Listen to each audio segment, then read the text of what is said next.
멘탈이 강하다는 표현, 요즘 참 심심치 않게 볼 수 있습니다. 멘탈이 강하다는 게 대체 무슨 의미일까요? 본래 우리말로 바꾸어 보자면 심지가 곧다, 정신력이 강하다, 그래서 쉽게 흔들리지 않는다는 의미로 파악해 볼 수 있을 것 같습니다. 하지만 요즘 실제 일상에서 쓰이고 있는 모습을 보면 저런 의미가 맞는지 의문입니다. 최근 뒷광고를 비롯한 기타 논란들로 문제가 된 유튜버들을 정리한 글을 봤는데요. 사과하는 사람들이 있는 반면에 사과하지 않고 그냥 모르쇠로 일관한 채널의 경우 멘탈이 강하다라는 이유로 칭송받으며 오히려 구독자가 늘었으니까 너희들도 살면서 문제가 생기면 사과하지 마라, 그런 내용이었습니다. 비아냥이나 농담이 아니라 정말 진심으로 그렇게 생각하는 것 같아서 좀 놀랐습니다. 멘탈이 강하다는 말과 정신력이 강하다는 말의 의미는 실생활에서 정확하게 호응하지 않습니다. 잘못을 저질러 놓고도 끝까지 사과하지 않는 사람을 우리는 정신력이 강하다고 말하지 않습니다. 뻔뻔하고 파렴치하다고 표현을 합니다. 돌아보면 우리 모두 너무 많은 평가에 휘둘리는 시기를 살고 있습니다. 전에는 나에 관한 타인의 평가를 듣기 위해 주변만 살피면 되었습니다. 이제는 나에 대해 별 관심이 없고 저마다 특정한 감정에 취해 있는, 즉 별로 신뢰할 수 없는 불특정 다수의 그룹으로부터 실시간으로 내 외모와 인성에 관한 평가를 받죠. 그런 의미 없는 대용량의 평가에 과몰입하다 보니 멘탈이 강한 사람을 선망하게 되는 건 어쩌면 당연한 일일지도 모르겠습니다. 하지만 극단적인 상황에 극단적인 해법은 사람을 더욱 불행하게 만듭니다. 스스로를 돌아보는 능력을 상실하고 타인의 고통으로부터 아무런 영향을 받지 않는 사람이 되려는 건 평가에 과몰입하여 인생을 망친 것 못지않게 무모하고 위험한 일이 아닐까, 그런 생각을 해보았습니다. 10월 27일 화요일 허지웅쇼 출발합니다.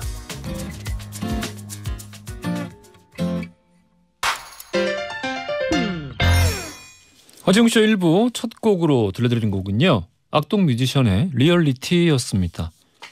꽥꽥꽥 김민서님, 오프닝 너무 좋네요. 격하게 공감합니다.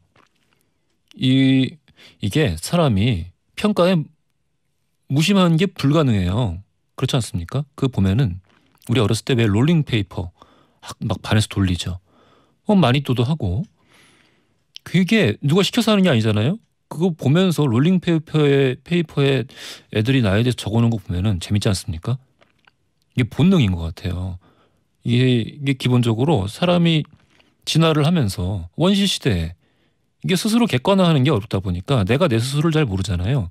남의 의견을 들어봐야 되거든. 그래야 살아남을 수 있는 거예요. 그래서 그런 방식으로 남의 의견에 귀를 기울일 수밖에 없게 우리가 진화되어 왔는데, 지금은 이런 상황에 맞는 뇌와 몸을 우리가 갖고 있지 않습니다. 예. 이렇게 많은 사람들의 의견을 들을 수 있을 정도로 우리 몸과 뇌가 강하지 않습니다. 적당히 좀 흘려보낼 줄 아는 마음이 필요한데, 이게 태어나면서부터 SNS를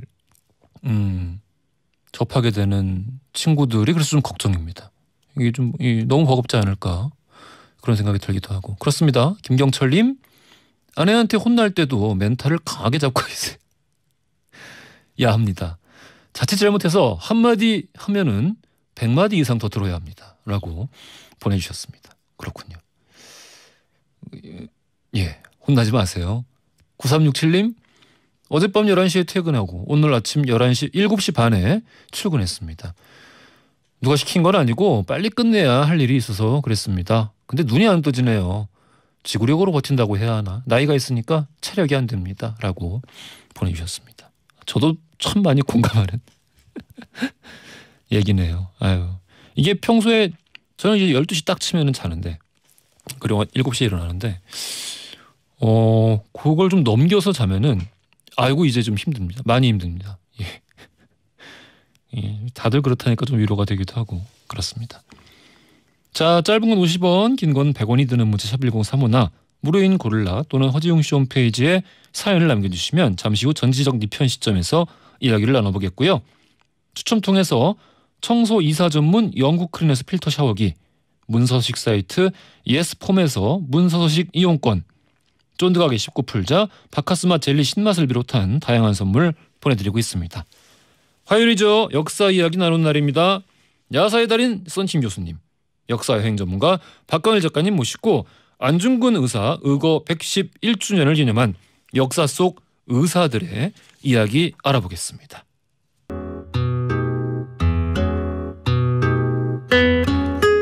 무조건 여러분의 든든한 편이 되어드립니다.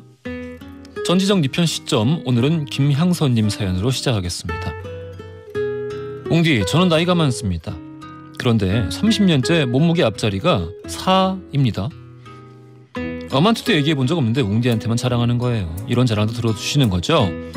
남들한테 말하면 한 소리 들을 것 같아서 옹디한테만 살짝 말합니다. 이렇게라도 말할 수 있으니까 기쁘네요. 이런 자랑거리가 생기면 또 문자 보낼게요. 감사해요. 라고 보내주셨습니다. 제가 김향선님 여성분이시죠. 여성분들 몸무게에 대한 감이 없어가지고 어느 정도가 적정 체중인지 그런 걸 잘 모르겠는데 아마도 날씬하다는 이제 말씀이신 것 같아요. 보통 나이가 들면은 이게 이제 체지방도 많이 늘어나고 몸무게가 좀 불기 마련인데 굉장히 관리를 열심히 하시는 것 같습니다. 좋은 것 같아요. 남들 쉽게 하지 못하는 일이기도 하고 자기 절제가 필요한 일이기도 하고 아무래도 비만이면은 기타 여러 가지 어떤 그 질병들의 원인이 되기 때문에 조심해야 될 것 같습니다. 축하드리고 멋집니다, 김영수님. 김명준님, 남편이 요즘 자다가 결혼 전에 사귀었던 전 여자친구 이름을 자꾸 부르네요. 제가 남편의 과거 연애사를 다 알기에 그 이름을 듣는 순간 머리끝이 쭈뼛 서더라고요. 꿈속에서 찾는 걸 뭐 따지지도 못하겠고 계속 신경은 쓰이네요. 제 머릿속에 복잡하지만 물어보면 안 되겠죠? 물어보시면 안 되고, 왜 물어보시면 안 되냐면은 남편이야 뭐 그런 꿈을 꾸던 말든 김명준님 본인을 위해서 그런 거에 신경 쓰시면 안 됩니다. 눈앞에 펼쳐진 일에 집중하는 게 늘 맞는 것 같습니다. 저는 그런 생각 되게 자주 하거든요. 우리가 이게 3차원의 존재잖아요.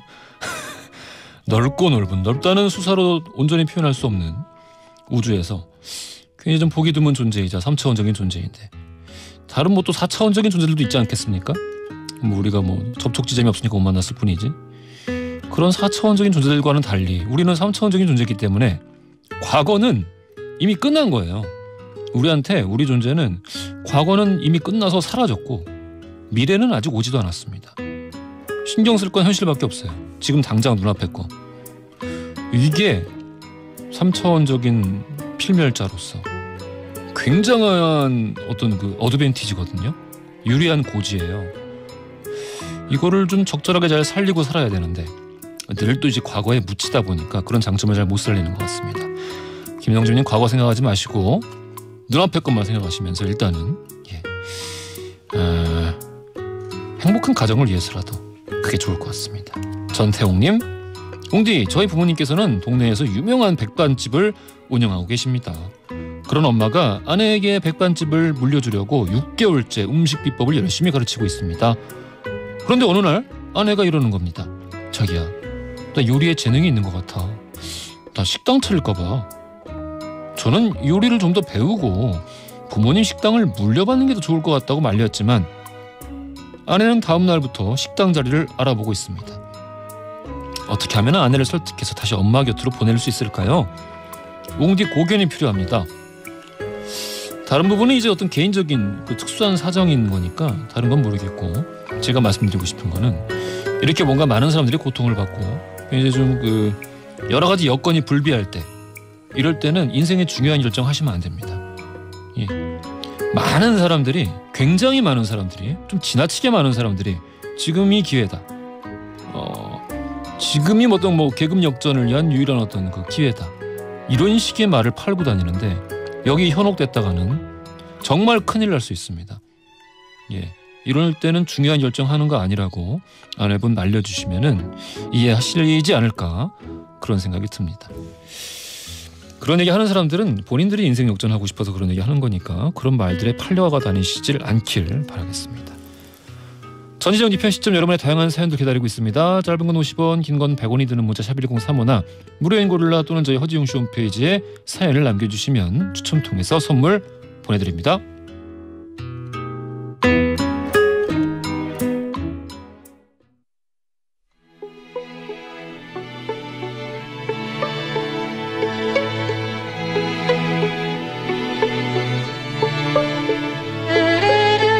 과거 속 역사를 통해 현재를 들여다봅니다. 히스토리 월드 역사여행 전문가 역사 귀요미 박광일 작가님 나오셨고요. 안녕하십니까? 안녕하세요.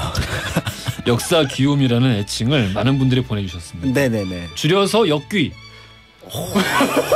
앞귀의 친구죠. 자매폰 잡귀도 있습니다. 갑자기 처용이 된 것 같은 느낌이 들기도 하는데요.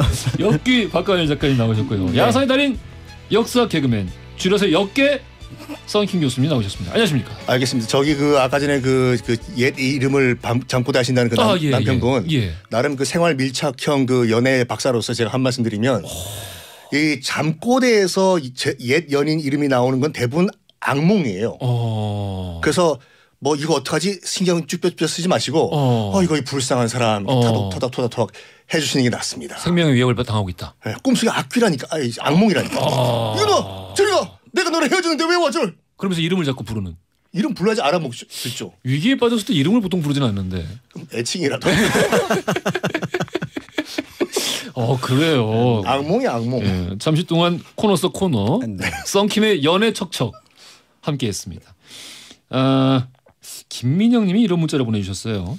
84년생 6차 교육과정을 마친 제가 박광일 작가님을 은사님으로 만났다면 국사 체계 그렇게 낙서를 하진 않았을 텐데 참으로 아쉬울 따름이고 지금에서야 제 과거를 반성하고 있습니다. 요즘 작가님 덕분에 국사가 너무 재밌습니다 라고 이렇게 보내주셨어요. 정말 감사한 일입니다. 그런데 너무 반성하지 않으셔도 되는 게 역사에는 두 종류가 있습니다. 시험을 준비한 역사가 있고요. 시험용 역사. 그다음에 시험을 준비하지 않는 역사가 있습니다. 그러니까 이 방송을 들으실 때는 사실은 시험 걱정 안 하시고 들으시니까 재밌는 거고요. 중고등학교 때 또 한능검 이런 걸 앞두고 있으면 그게 역사가 아니라 그냥 내가 외워야 될 어떤 사실이 되는 거거든요. 그러네. 네, 그래서 그러네.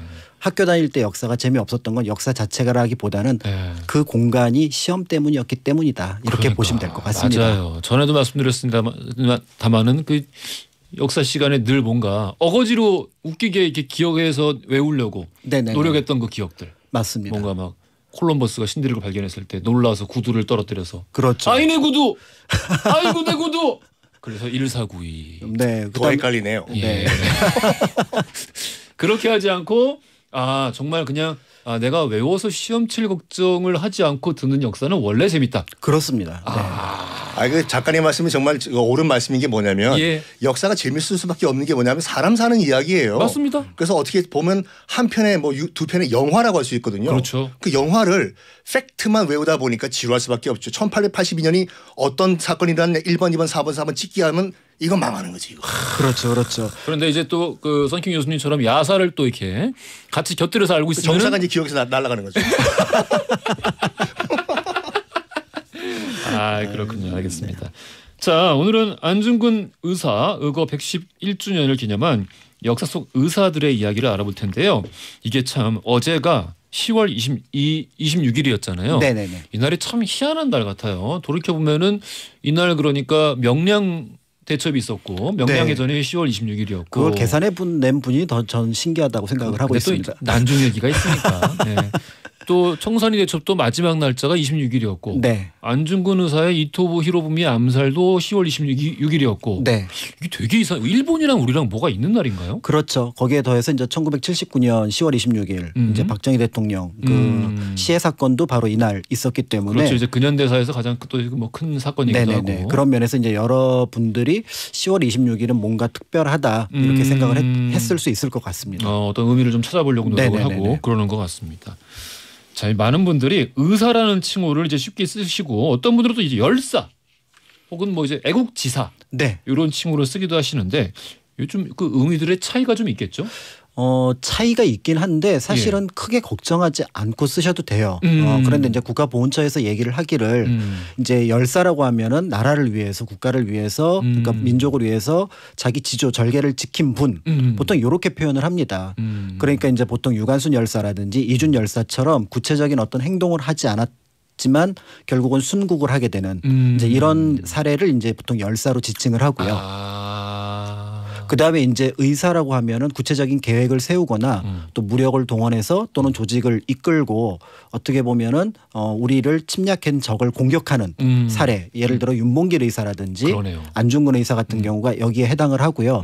이 두 의사가 됐든 지사가 됐든 한꺼번에 이럴 때는 애국지사 이렇게 표현을 하시면 되니까 무력을 쓰면은 의사 안 쓰면은 열사 보통 이렇게 구별을 그렇죠. 하면 되겠네요. 네네네. 열사와 의사를 통합해서 이제 포괄하는 의미가 이제 일반적으로 사용하는 애국지사. 그렇습니다. 그러니까 그런데 그렇게 그것이 뭐 헷갈린다고 해서 누가 뭐라고 할 분들은 없으니 편하게 생각나는 대로 쓰시면 좋을 것 같습니다. 야, 이거를 시험 전에 알았어야 되는.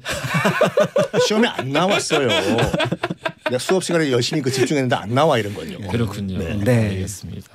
자, 그러면은 우리 본격적으로 안중근 의사님 이야기부터 나눠보도록 하죠. 네네.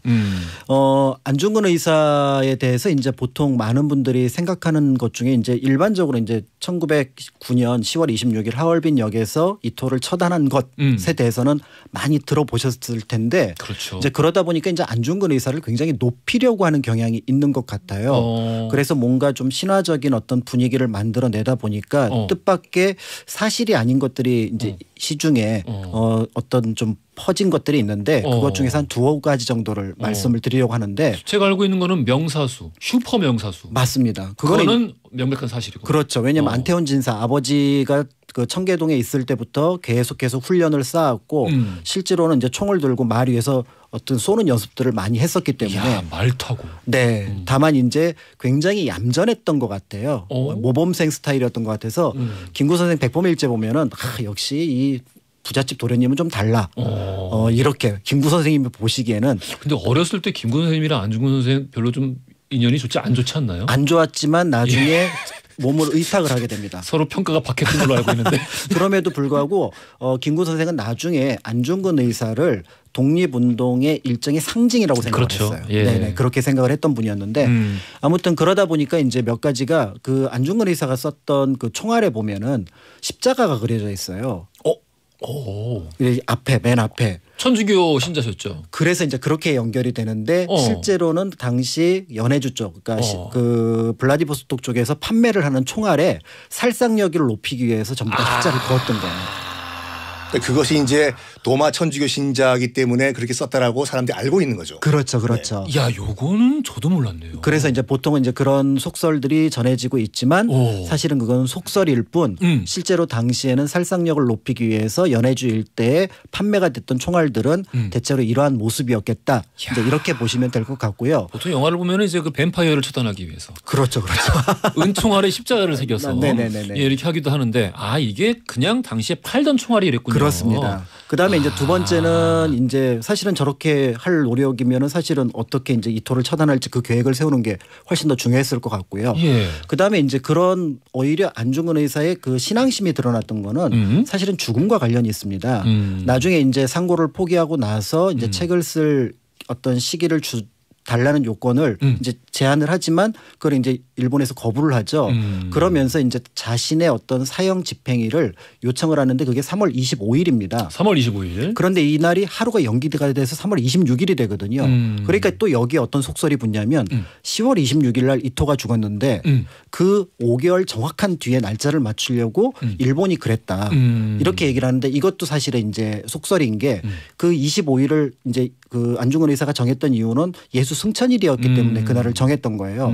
그런데 문제는 일본이 가만 보니까 이날 사형 집행을 하면 안 될 것 같았던 거죠. 왜냐하면 그날이 순종 생일이었습니다.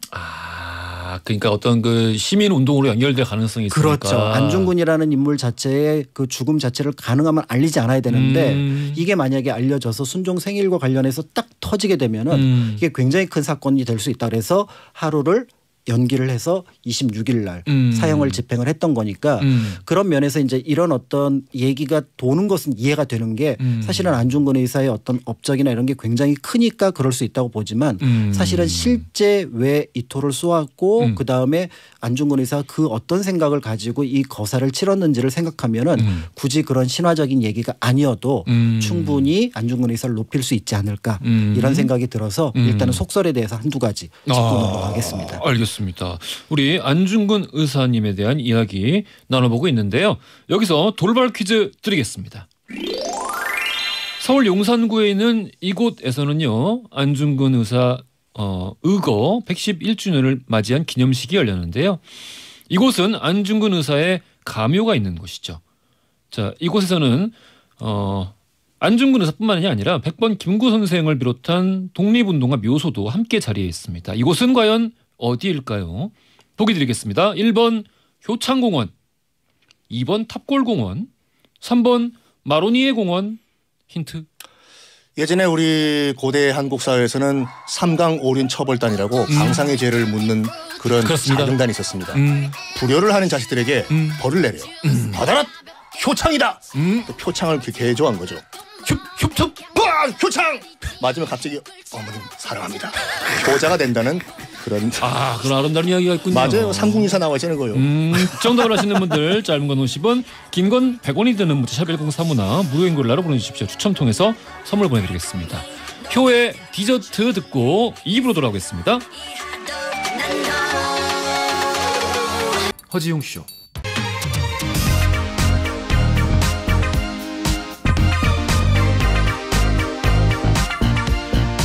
안녕하십니까. 허지웅입니다. 안녕하세요. 허지웅입니다. 매일 오전 11시 SBS 103.5MHz 러브 FM 허지웅쇼. 세상을 향한 유쾌한 궁금증 허지웅쇼. 자, 출발합니다. 허지웅쇼 2부로 돌아왔습니다. 최태철님. 학창 시절에는 그렇게도 역사 시간이 지루했는데 두 분 덕분에 늙음하게 역사 재미에 푹 빠졌습니다. 잘 때마다 다시 듣기도 수십 번씩 듣기도 합니다. 그래서 저 한국사 시험에 도전해 보려고 해요. 잘할 수 있겠죠? 라고. 저희 코너의 그 핵심 무슨 이 멘트 같은 거를 따가지고 폰 컬러링으로 하시면 돼요. 최태철님 같은 분 계시는데 막 효창 이런 거 하면 어떻게 해요? 아니 그렇게 하면 그거 웃기는 거 같죠? 이게 평생 기억난다니까 이게요. 알겠습니다. 자, 우리 1부에서 안중근 의사에 대한 이야기 쭉 나눠봤는데요. 우리 중국 쪽으로도 그러면 한번 의사의 역사에 대해서 한번 들어볼까요? 그 안중근 의사가 의외로 그 중국에서 굉장히 그 존경을 많이 받아요. 뭐 지금 하얼빈역에 가면은 뭐 안중근 기념관도 있고. 근데 동아시아가 전반적으로 그렇더라고요. 그렇죠. 전부 다. 그리고 하얼빈역에 가면 1번 플랫폼이 있거든요. 거기 가면은 진짜 안중근 의사가 총을 쏜 그 자리와 이토 히로부미가 그 저격을 당하고 쓰러진 자리 표시가 돼 있어요. 거기 사진 찍으라고. 근데 많은 분들이 이제 그 우리 한국과의 뭐 관계를 위해 가지고 안중근 기념관을 만들었다라고 말씀을 하시는데. 그 여순 감옥 있지 않습니까? 안중근 의사가 그 순국을 하신 여순 감옥에 이제 보통 택시를 타고 가지 않습니까? 그 택시 기사 꼭 하는 말이 있어요. 뭐라고 하냐면 우리 중국인들은 한국 대통령의 이름은 몰라도 안중근 의사의 이름은 안다. 이 말을 해요. 그게 왜냐하면 주은래 있죠. 조은라이.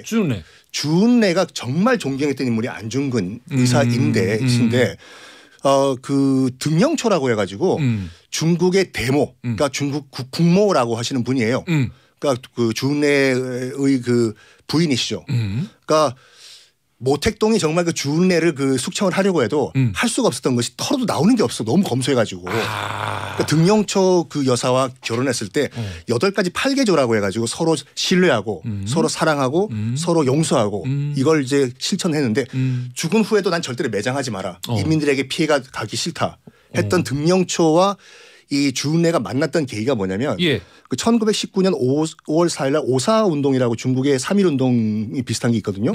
그거를 기념을 해가지고 그 당시 전국에서 이제 청년들이 이제 연극들을 많이 조직했는데 가장 인기 있었던 연극이 안중근 전이었어요. 그 안중근 전에 안중근 역할로 누가 왔냐? 등영초 여사가 안중근 역할을 하고 그다음에 주은래가 연출을 했어요. 그래가지고 평생 이 두 사람은 안중근 의사를 존경해가지고 지금 여순 감옥에 하면 뭐라고 적혀 있냐면 주의 친필로 청일 전쟁 이후에 조선과 중국이 일본과 맞서 싸우는 항일 정신은 당신으로부터 시작됐다라고 주의 친필이 딱 적혔어요. 중국도 이렇고 심지어 일본도 그 안중근 의사 그 생존 당시에도 좀 이상하게 좀 사무라이 정신 이런 거랑 좀 연결을 지어가지고 지사로서 굉장히 존중을 했다라는 기록이 많더라고요. 그렇죠. 그래서 간수들을 포함해서 그다음에 이제 안중근 의사가 또 군인으로서 본인이 이제 대한의군 참모 중장이다. 그렇기 때문에 나는 독립군으로서 싸웠고 포로로 대접해달라 이런 얘기들이 있었고 그래서 그런 내용들의 이제 유목을 이제 일본 사람들이 가지고 있는 거를 굉장히 큰 영광으로 생각을 하게 됐던 거죠. 그리고 이제 중국 현대사 얘기를 잠깐 말씀드리면은 일단 제가 갖고 온 건 춘추 전국 시대에 거의 뭐 이제 무협지 그걸 갖고 왔는데 분위기 안 맞는 것 같아가지고 그러니까 중국 근현대사이기 때문에 굉장히 중립적으로 이제 말씀드릴 건데 그 1924년도에 이제 1차 국공합작이 일어났지 않습니까? 그렇습니다. 국민당과 공산당이 합작을 해가지고 그 당시에 이제 베이징 이제 군벌을 타도하기 위해 가지고 손문 순원 주도로 이제 1차 국공합작이 1924년에 추진이 됐는데 바로 다음 해인 1925년에 손원이 간암으로 갑자기 죽어버려요. 그래서 이 권력 공백을 누가 차지할까 하다가 그 당시에 이제 국민당의 2인자였던 그 당시 황포 군관학교의 교장이었던 장개석이 이제 실권을 잡게 되죠. 25년도에. 장개석 입장에서 봤을 때는 이 권력을 공산당과 양분하는 것이 굉장히 배가 아팠던 거예요. 그래서 다 아시다시피 1927년도에 그 상하이 반공 그 이 테러라고나 하나 사변이라고 하죠. 그래서 상하이에서 뭐 몇만 명이 달하는 그런 공산당과 관련된 사람들을 숙청을 해버려요. 장개석이. 거기에 이제 청년들이 격분을 한 거죠. 그렇습니다. 가장 그 항의 운동이 많이 일어난 곳이 광저우 광동성에. 그때 청년 3,000명의 이제 공산당 그 당원들이 3,000명의 청년 당원들이 뭘 계획을 하냐면 이 국민당 가만둘 수가 없다. 우리가 뭐 어떻게 자기들도 무력으로 저렇게 우리를 대하니까 우리도 무력으로 어떻게 해보자라고 해서 광저우에 있는 국민당사 점거를 시도를 해요. 해요, 근데요. 했는데 이 장개석의 이제 국민당군이 뭘 요구하냐면 그 당시 이제 광동 앞바다에 주둔을 하고 있던 미 해군에게 함포 사격을 요청을 해요. 그래서 함포 사격이 가요. 자국 국민을 향해서. 그래서 이게 3.1 소비에트 천하라고 하는데 3일 동안 그 3,000명의 청년 당원들이 이제 국민당사를 점거했다가 다 잡혀요. 그 중에 잡힌 사람 중에 누가 있으냐면 진철군이랑 주문옹이라는 청년 커플이 있어요. 그러니까 진철군이 여자고 주문옹이 남자인데 그 당시 나이가 이제 22살, 23살인데 당연히 지금 그 반체제 혐의로 잡혔기 때문에 사형 판결을 받겠죠. 그래서 사형 판결을 받아요. 주문옹, 진철군 사형 땅땅땅. 마지막으로 할 말이 있느냐? 그랬더니 재판장에게 뭐라고 얘기했냐면 이 주문옹 남자가 우리 둘은 이때까지 국민당과 맞서 싸우기 위해 가지고 위장 커플로 행세를 했다. 그렇지만 죽기 전에 진짜 부부로 죽고 싶다. 죽기 전에 결혼식 사진 한 장만 찍게 해달라. 재판장도 찍으라. 허락을 하죠. 그래가지고 이 쇠창사를 배경으로 사진을 찍어요. 마지막 죽기 전에 결혼 사진. 그게 지금도 나와 있거든요. 그 사진 보시면 알겠지만 너무나 당당해요. 죽기 직전인데도 주문홍 진철군이. 그리고 이제 형장으로 끌려가는데 끌려가서 이제 이제 포박을 당하고 이제 발포하기 전에 이제 그 주문홍이 뭐라고 얘기하냐면 곧 이 광저우 하늘에 울려 퍼질 국민당군의 총성은 우리 결혼을 축하해주는 예포다. 그리고 우리는 절대로 국민당군의 총탄에 쓰러지지 않을 것이다. 진짜로 총을 맞고도 끝까지 버텨요. 그리고 이제 내 목숨은 내가 거둘 것이라고 스스로 무릎을 꿇고 죽는데 물론 지금 현재 중국 현재의 열사로 돼 있죠. 그러니까 광저우 시내 가면은 그 시내 중심가에 그 주문홍 진철군 두 부부의 그 추모 동상이 서 있어요. 그래요. 그러면은 중국에서만 열사겠네요. 일본은 아니겠죠. 아니 저기 대만. 대만은 아니죠. 대만에서는 아예 그냥 지워진 역사겠네. 그러니까 금기 시대겠죠. 요 시기가 근현대사에서 참 각 나라들의 명백한 역사적 사실임에도 불구하고 어느 쪽에서는 역사고 어느 쪽에서는 역사가 아니고 이런 일들이 많다 보니까. 그 이제 중국 쪽 입장인데 우리가 이제 안중근 의사에 관련된 무슨 뮤지컬도 많은 것 같이 현재 그 중화인민공화국에서는 그 진철군 주문홍에 관련된 그런 뮤지컬이랑 연극이 상당히 많아요. 기계가 장난이 아니네요. 그렇죠. 그러니까 이제 어떤 면에서 보면은 이제 어떤 뜻을 가지고 활동을 하는 것 자체에 대해서 어느 하나의 결과를 가지고 그 사람을 평가하는 것이 굉장히 이제 조심스러운 부분이 있다라는 것들을 보여주게 되는데요. 그러니까 이제 결국은 안중근 의사에 대해서 10월 26일 이토를 처단했으니까 그것이 굉장한 큰 어떤 업적을 남겼다. 이렇게 보기에는 안중근 의사의 앞뒤의 행동들을 보면은 어떻게 보면은 좀 아쉬운 부분이 있다. 우리가 볼 때는 오히려 이렇게 될 경우에는 안중근이 이토를 죽였는데 이토가 대단한 인물이니 그래서 안중근 의사가 위대하다 이러면은 그렇게 될 수 있겠네요. 어떤 논법이 발생을 하냐면 이토가 굉장히 훌륭한 사람인가 이런 어떤 전혀 예측하지 못했던 결론에 이르게 됩니다.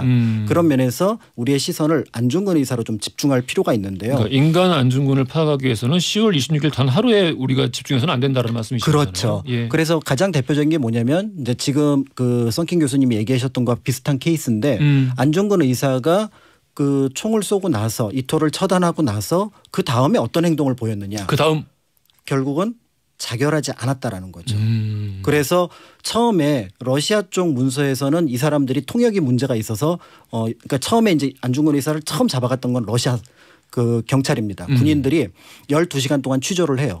12시간 동안 취조를 했는데 취조했던 이유는 뭐냐면 그 옆에 자신들의 대장상이었던 카카체프가 있었기 때문에 그래서 일단은 러시아 사람을 위해를 가할 거라고 가할 가능성이 있다고 생각을 하고 조사를 했는데 안중근은 처음부터 끝까지 러시아 사람은 단 한 명도 대상이 아니었다. 나의 대상은 오직 이토였다라고 얘기를 했던 거죠. 그래서 결국은 1907년에 정미조약에 의해서 사법권이 일본에게 넘어간 상황이어서 예. 일본이 사법권을 가져가게 되는 겁니다.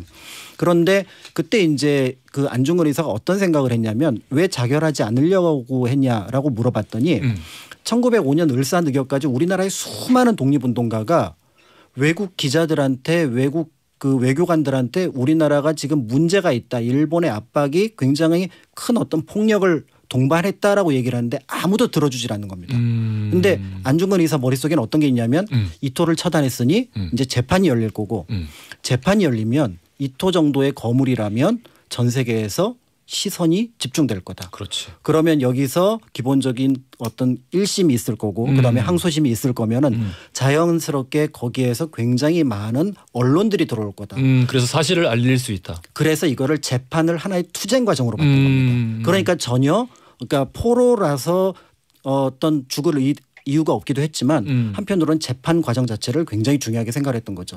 그러니까 이게 일본에서도 굉장히 큰 부담이 됐던 겁니다. 그러니까 만약에 이 상황이라면 사실은 정미칠조약에 따라서 재판권이 넘어갔다고 하더라도 일단은 한성 감옥으로 데려와야 되는데 여기도 문제가 있고요. 그다음에 이토를 죽였으니 도쿄로 데려와야 되는데 이것도 문제가 있는 거예요. 결국은 관동군이 점령하고 있었고 외부의 시선이 가장 안 닿는 곳으로 재판정을 옮기게 되니까 아까 얘기했던 여순 감옥으로 가게 되는 거죠. 그래서 여순 감옥의 별명이 1아 감옥이에요. 1아. 네, 일본과 아라사, 러시아. 이게 중국 땅인데 1905년부터 1945년까지는 일본 땅이고요.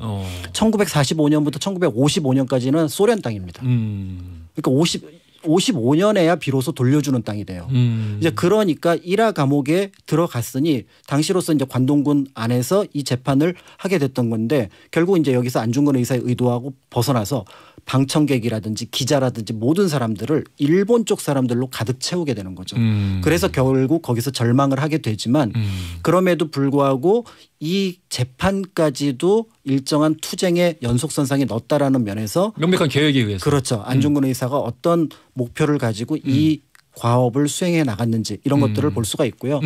결론적으로 보면은 안중근 의사를 그러니까 이토를 죽인 사람은 이토입니다.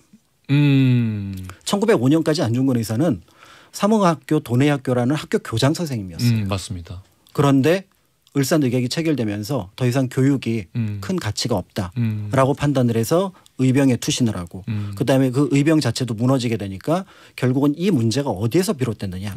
결국 을사늑약을 그다음 강요하고 그다음에 대한제국 황제를 쫓아내고 그다음에 한국인을 참살했던 인물이 누구냐. 동양평화를 얘기하면서 결국은 동양평화를 망가뜨리는 인물이 누구냐.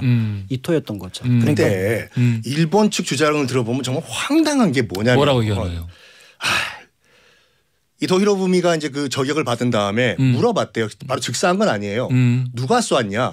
그랬더니 뭐 조선 청년이 쐈다 이런 얘기를 들으니까 멍청한 놈이라고 얘기를 했대요.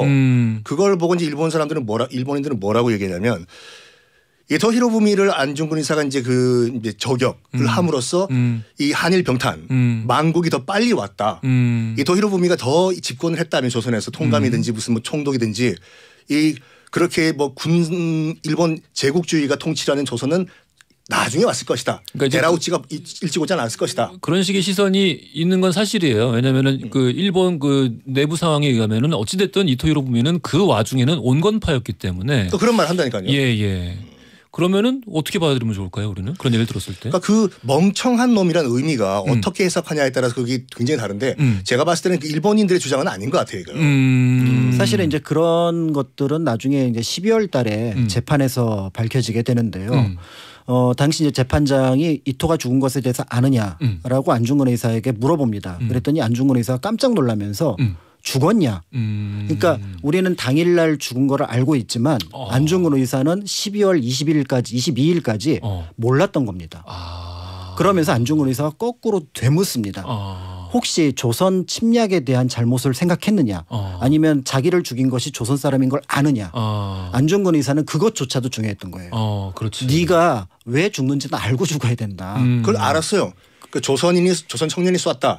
그 말하고 멍청한 놈. 그 유언같이 남겼다고 하고 아까 지금 효창공원 얘기 말씀하신 김에 가묘잖아요. 그러니까 정말 안타까운 게 뭐냐면 안중근 의사가 어디 묻혀 있는지 몰라요. 그러니까 지금 방금 우리 작가님께서 말씀하신 것처럼 리순에 가면은 그 감옥이 있는데 무료예요 그거. 그러니까 들어가시면은 깜짝 놀란 게 뭐냐면 중국 감옥이지 않습니까? 그럼에도 불구하고 조선 독립기념관이 따로 건물이 따로 있어요. 그 조선 기념 독립관이 있고 또 안중근관이 또 따로 있고 있는데 문제는 안중근 의사가 순국을 한 교수형을 당하신 그 틀도 그대로 있고 문제는 어디 묻혔는지 몰라요. 그래요. 그래서 그 여순 감옥 측에서 요쯤이다라고 주장하는 곳은 지금 늦었어 벌써요. 아파트가 올라가고 재개발됐어요. 재개발되고 있어요. 그러니까 이게 굉장히 이제 당시 과정을 보면은 좀 어떻게 보면 황당하기 그지없는 게 일본 감옥법 74조에 따르면 제가 외워왔습니다. 74조에 따르면 유가족이 그 사형수의 시신을 원하면 언제든지 주도록 되어 있어요. 그러니까 그 법령을 알고 있었던 안중근 의사의 가족들은 당연히 그날 사형 집행이 되고 그 시신을 요구하러 갔는데 일본이 특별한 이유 없이 이 시신 인도를 거부하고 여순 감옥에 공동묘지에 묻게 됩니다.